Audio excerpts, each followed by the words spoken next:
Our sons would still be alive if we'd been told about their arrests. The mothers of two 17-year-olds who killed themselves after they were detained by police have welcomed a landmark ruling by the High Court. Judges said the Home Office acted unlawfully by failing to treat 17-year-olds in police custody as children and denying them the same protection. That policy, they said, was incompatible with human rights law. Katie Razzle has been speaking to two families brought together by their losses. It's very hard to say that your son actually took his own life. That's hard. That's very, very hard. We know that if we'd have been there, we would have been able to help him and he'd be here now. Two families united by horribly similar tragedies, grieving the suicides of their sons. Edward Thornber hanged himself after being caught with 50 pence worth of cannabis. We previously featured the case of Joe Lawton, who shot himself 2 days after he was stopped by police for drink driving. Because both were 17, neither family was told their sons had been in police custody. Today came vindication at London's High Court.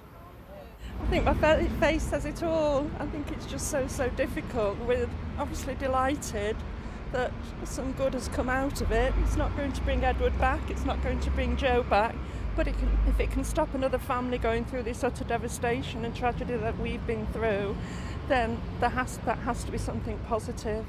That positive, the court said 17-year-olds should get the support of a parent or other adult if they're arrested. The challenge to government policy was brought by this young man. He was wrongly arrested and held for nearly 12 hours while his mother panicked about where he was. The judge was clear. The law must change. 17-year-olds in detention should not be treated as adults. And in court, as they heard him rule that what happened to their two sons was unlawful, both mothers began to weep.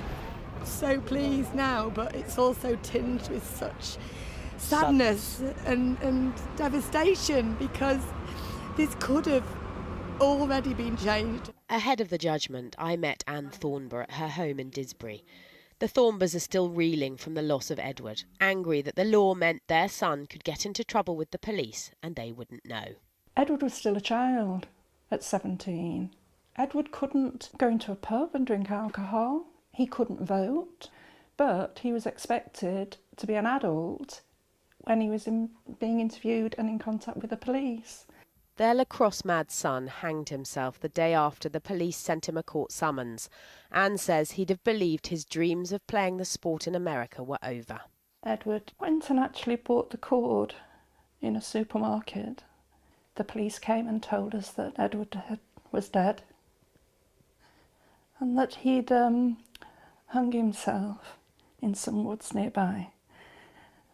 He'd left us a letter saying how much he loved us and saying how he was sorry and saying that we didn't deserve him. And we did deserve him because he was so special to us. Special now, this friendship forged in the worst of circumstances. Lovely to see you. Lovely to see you. Between families who turned out to live near each other. They travelled to London together for the court's decision, but nobody could have prepared them for the sadness that came with the ruling that the treatment of 17-year-olds in police custody was unlawful. Well, I actually feel like somebody's sort of twisting a knife in at the moment, to be honest. But then I'm so pleased that they are going to change it. But for us, it just, I can't even think of the words at the moment. The Home Office has said it won't appeal the decision. The victory, though, is bittersweet.